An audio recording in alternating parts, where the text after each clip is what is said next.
think also the shows internationally are more engaging. They do a lot of activities which sort of engage the audience, and I don't think that happens in Indian museums. I think apart from Devi Art Foundation in Delhi, and Bhavdaji Lal. Now, Prince of Wales Museum, Chhatrapati Shivaji, No, it's awareness. I mean, if you look at the articles written about art in India, it's always the investment proposition. Yeah. It's never about the broader picture. The price is always mentioned. Yeah, it's in a way, it's the journalism, it's the awareness, it's the how we speak about it. Yeah. Frankly, I mean, we shouldn't be talking. I mean, prices are the least relevant thing in this thing. But that's because I think the curatorial bodies and the critiquing bodies are also, quite shallow. And I remember reading someone's PhD thesis that given the limited depth around those aspects, the marketplace, the financial marketplace, becomes the arbiter of value, as opposed to the critiques or the curators. So that's what's happening, right? So if someone's work is X, then that's because the market determined its worth a lot. Right. I mean, so coming back to it, I think there's a huge awareness problem, and awareness can't be created, using prices.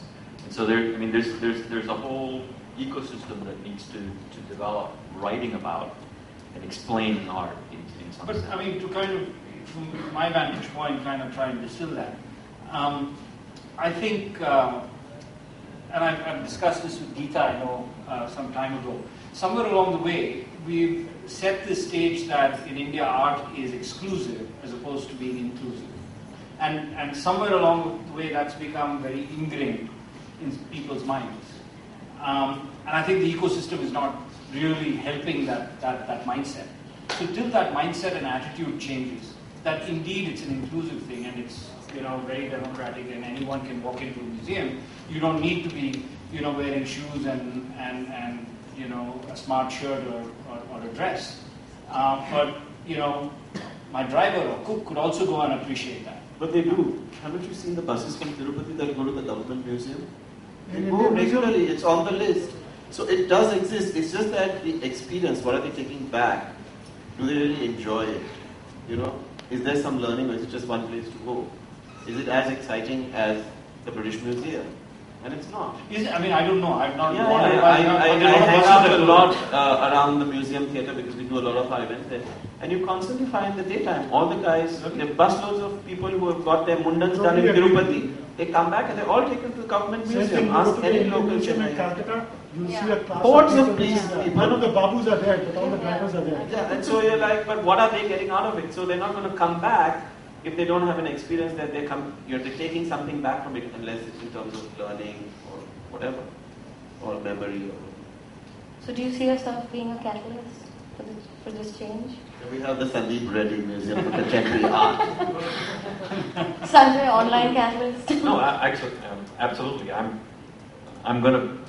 have put 2/3 of my collection online. I've started sharing it with friends. It's a start, but for me, it's about awareness. It's about the ability to experience different ideas, and you've got to start somewhere. I've started. I think the easy way it's worked for me in the past is loaning to museums when there have been loan requests or shows or what have you. It's a good way of doing it, and that's something that I've been doing for at least 5 years now. If I put my Tagore collection online, I promise you the Chief Minister of West Bengal will be in my house demanding that they all be returned to Shah. So I don't think I'll be putting it online. You have a unique problem. I don't think I'll be putting it online anytime soon. I'll tell you what, get him those LCD screens. He might be happy with that. Okay, so there are a lot of young collectors as well as collectors in the audience who may be looking up to you guys for advice on how to start or how to build or how to grow your collection. What would you like to say? Only collective artists. Limit your... Two's too many. Two could be too many. Depends on your thematic thing. The thing is to always remember, just buy what you like. Don't hope for any return because you won't get any. Accept the pleasure that you get from looking at it. That's the only reason to buy it. If somebody is trying to sell you art by saying it's going to increase in value, be very careful, buy a lottery ticket instead. And any artists that you would recommend that are your favorites? But my favorite is irrelevant to the person who's buying. They have to buy what they love. Yeah. That's what makes a collection. Everybody on this panel is buying what they love. Yeah. True. Right? It doesn't matter what it is, but it's something they love, something that speaks to them. I couldn't disagree with what Nirmalya said. So, I think, stating the obvious, I think you gravitate to what you enjoy. I mean, it's a hobby that turns into a passion. As I said earlier, you don't start up. An obsession. Yeah, Almost. Yeah. Well, yeah, I think I'm not at the obsession stage. I think Nirmalya's there. I'm still in phase 2. Who's in phase 3? And collectors never stop. Yeah. You know, they never stop. They never stop. And I think a big part of that pleasure after a certain point is the chase. Chase. Right? I mean, absolutely. There is a chase element to this. Hunting and gathering. Yeah. It becomes a game after a while also. What would your advice be? I mean, it's a cliche, but it is true. It's do what you enjoy. So let me just put a wrinkle on it. So now I have 80 Jamni dolls. So I have to buy a new Jamni doll this year. So how do I decide whether I want to buy this or not? So I have a very simple rule. If it's not one of the 12 Jamni dolls I would take home with me if there was a fire in my apartment, then I won't buy it. Because otherwise it just becomes buying for the sake of buying. So the rule I put in now is, you have to tell me, is this Jamni doll going to be in the top 12 of which I would take away if there was a fire in my apartment? If not, let's pass on it. Because otherwise, you just buy for the sake of buying. It's not going to do that. Yeah, it becomes numbers. Because I don't want to make it a numbers game. Right? So now I buy one Jamni doll every 2 years, approximately. Because that's about which I feel like this one I have. So for the geek in you, Sanjay, he's actually created an algorithm on that. That's right. So now I know why I flunked his class. All these rules, I couldn't handle these rules. That's right. Lots of rules, yeah. Yeah, that's a rule. You for your house. Listen, I believe that one can do whatever they want and get good outcomes out of it. The strategy needs choices. Okay, so I request anyone in the audience to ask some questions. I want to leave it open.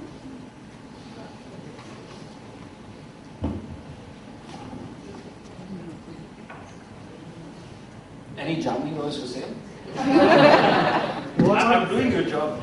Parthasarthy. Tell us about the chase. Tell us about the chase. Yeah, tell us about the chase. The chase. Yes. Make a movie of it. The chase. You mean in terms of going after something? What happens after the chase?